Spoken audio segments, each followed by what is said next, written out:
আসসালামু আলাইকুম। এই পর্বে আমরা আলোচনা করব বরিশাল বোর্ড ২০২৪ থেকে আসা সিকিউ নিয়ে আলোচনা করব। তো আমরা প্রথমে যদি উদ্দীপকের দিকে তাকাই, এখানে বলা হয়েছে রিফাতের বাবা পি দেশের নাগরিক। পি দেশের যুদ্ধকালীন সময়ে তিনি আমেরিকায় বসবাস করতেন। নিজ দেশের এই ক্রান্তি লগ্নে তারা কয়েকজন বন্ধু মিলে ওই দেশে বসবাসরত অন্যদের কাছ থেকে অর্থ সংগ্রহ করে নিজ দেশকে সাহায্য সহযোগিতা করেছেন। তাদের পাঠানো এই অর্থ দিয়ে পি দেশের তৎকালীন সরকার যুদ্ধ পরিচালনা কাজে ব্যয় করেন। তো এখানে প্রথম প্রশ্নটি হচ্ছে এই সৃজনশীলের, অপারেশন সার্চলাইট কাকে বলে? তো এটা আমরা সবাই জানি। তৎকালীন 1971 সালে 25শে মার্চ কাল রাতে পশ্চিম পাকিস্তান হানাদার বাহিনী কর্তৃক যে গণহত্যা চালানো হয় তাকে আমরা অপারেশন সার্চলাইট নাম হিসেবে চিনি, বা এটাকে অপারেশন সার্চলাইট বলে। পরবর্তীতে বলা হচ্ছে মুক্তিযুদ্ধে নারীদের ভূমিকা ব্যাখ্যা করো। তো মুক্তিযুদ্ধের সময় নারীদের ভূমিকা ছিল গৌরবোজ্জ্বল। তারা খুবই এখানে খুব নিঃস্বার্থভাবে এখানে অংশগ্রহণ করেছিল। বলা হচ্ছে 1971 সালে মার্চের প্রথম থেকেই প্রতিটি অঞ্চলে যে সংগ্রাম পরিষদ গঠিত হয় তাতে নারীদের, বিশেষ করে ছাত্রীদের অংশগ্রহণ ছিল স্বতঃস্ফূর্ত। মুক্তিযুদ্ধ শিবিরে পুরুষের পাশাপাশি নারীরা অস্ত্র চালনা ও গেরিলা যুদ্ধের প্রশিক্ষণ গ্রহণ করে সরাসরি মুক্তিযুদ্ধে অংশ নেন।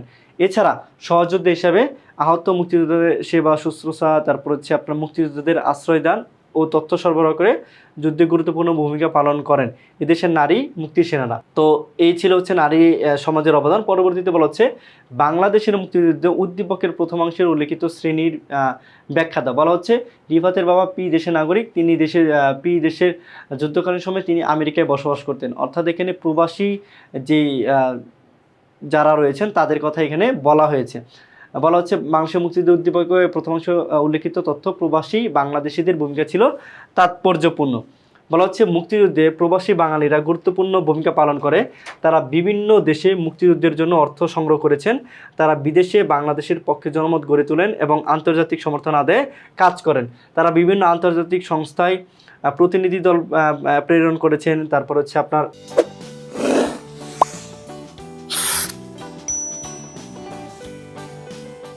বিভিন্ন দেশে সভা সমাবেশ, প্রচার প্রকাশ, গণস্বাক্ষর সংগ্রহের মাধ্যমে কী করেছেন? মুক্তিযুদ্ধের পক্ষে এই জনসমর্থন আদায়ের চেষ্টা করেছেন। অস্ত্র গোলাবারুদ সরবরাহ না করতে বিশ্বের বিভিন্ন সরকার নিকট প্রবাসী বাঙালিরা আবেদন করেছেন। এক্ষেত্রে ব্রিটেন ও আমেরিকার প্রবাসী বাঙালিদের ভূমিকা বিশেষভাবে উল্লেখযোগ্য। অবশ্যই কি এটা মনে রাখবেন যে ব্রিটেন এবং আমেরিকায় যারা ছিল তৎকালীন বিশ্বের এবং বর্তমান বিশ্বের অন্যতম গুরুত্বপূর্ণ প্রভাবশালী দেশ, এই দুই দেশের প্রবাসী বাঙালিদের ভূমিকা ছিল সবথেকে উল্লেখযোগ্য। উদ্দীপকের রিফাতের বাবা পি দেশের নাগরিক এবং তিনি কি করেছেন? ওই দেশে থাকা সত্ত্বেও তিনি অর্থ সংগ্রহ করে দেশের সাহায্য সহযোগিতা করেছেন। এরই মাধ্যমে উদ্দীপকে বাংলাদেশের মুক্তিযুদ্ধে প্রবাসী বাংলাদেশিদের অবদান প্রতিফলিত হয়েছে। পরবর্তী গ নাম্বার প্রশ্নের দিকে যদি আমরা তাকাই তাহলে দেখতে পারি এখানে বলা হচ্ছে মুক্তিযুদ্ধ পরিচালনার ক্ষেত্রে উদ্দীপকে উল্লেখিত সরকারের ভূমিকা বিশ্লেষণ করো। তো বলা হচ্ছে মুক্তিযুদ্ধকালীন তিনি যে অর্থ পাঠাতেন তৎকালীন সময়ের সরকার সেইটা যুদ্ধ পরিচালনার কাজে ব্যয় করতেন। তো এখান থেকে আমরা বুঝতে পারি যে যেহেতু মুক্তিযুদ্ধকালীন সরকারের কথা বলা হয়েছে তার মানে এটা অবশ্যই মুজিবনগর সরকারের কথা বলা হয়েছে। বলা হচ্ছে উদ্দীপকে উল্লেখিত সরকারটি হলো বাংলাদেশের প্রথম সরকার তথা মুজিবনগর সরকার। কোন সরকার? মুজিবনগর সরকার। বাংলাদেশের যদি মুক্তিযুদ্ধের শেষের দিকে আরেকটা সরকার গঠন করা হয় মুক্তিযুদ্ধকে বানচাল করার উদ্দেশ্যে, সেটা মালিক মন্ত্রিসভা। ওইটা বাংলাদেশের মুক্তিযুদ্ধের বিরুদ্ধে কাজ করেছিল। যদি পক্ষে কাজ বোঝাই তখনই আমরা বুঝবো সেটা মুজিবনগর সরকার। বলা হচ্ছে যে মুক্তিযুদ্ধের সঠিকভাবে পরিচালনা, নির্দেশনা সুসংহত করা এবং মুক্তিযুদ্ধের পক্ষে বিশ্ব জনমত গঠনের লক্ষ্যে 1970-এর সাধারণ নির্বাচনে নির্বাচিত জাতীয় ও প্রাদেশিক পরিষদের প্রতিনিধিদের নিয়ে 1971 সালে 10 এপ্রিল এই সরকার গঠন করা হয়।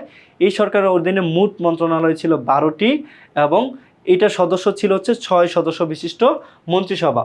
তো তারা একজন বিশেষ দূত নিয়োগ করেন যার নাম বিচারপতি আবু সাইদ। এছাড়াও এই সরকারকে শপথ বাক্য পাঠ করান অধ্যাপক ইউসুফ। তো এরা মূলত এই মুক্তিযুদ্ধকে কিভাবে সঠিকভাবে পরিচালনা করা যায় এই লক্ষ্যে তারা কাজ করতে থাকেন এবং দেখা যায় যে তারা সামরিক এবং বেসামরিক এই দুইটা সেক্টরে তারা কাজ করতে থাকেন এবং এই মুক্তিযুদ্ধকে সঠিকভাবে পরিচালনা করার জন্য আরও বিভিন্ন সহযোগিতামূলক কাজ করতে থাকেন। তো এই মুজিবনগর সরকার নিয়ে আলোচনা। তো আমরা বলতে পারি যে এই তৎকালীন সময়ে যে সরকারের কথা বলা হয়েছে এই সরকারটি ছিল মুজিবনগর সরকার।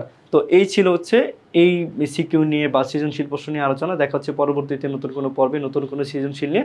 আল্লাহ হাফেজ, আসসালামু আলাইকুম।